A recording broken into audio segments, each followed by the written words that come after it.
दोस्तों, शिवलली के चैनल पे आपका स्वागत है। आपको ये गाना अच्छा लगे तो लाइक करना, शेयर करना, चैनल पे नए हैं तो सब्सक्राइब करना।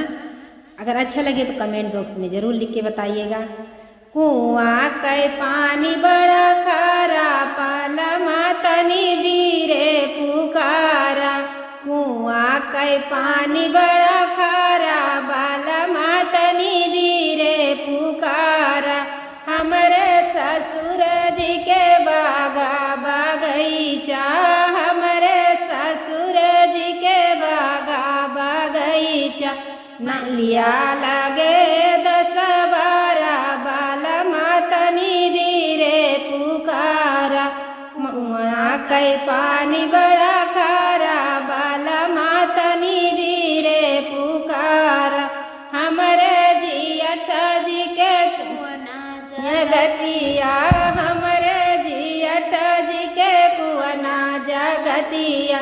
महरा लागे 10-12, बालम तनी धीरे पुकारा। कुआं के पानी बड़ा खारा, बालमा तनी धीरे पुकारा। हमरे देवर जी के महला दुमाला, हमरे देवर जी के महला दुमाला। नौकर लागे 10-12, बालमा तनी धीरे पुकारा।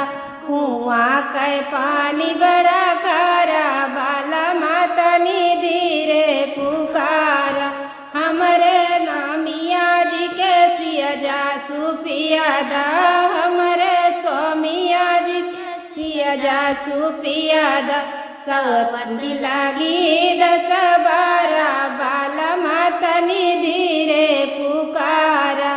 कुआं के पानी बड़ा खारा, बालमा तनी धीरे पुकारा। इससे भले तो फोनवे कह देते तब भी ठीक है।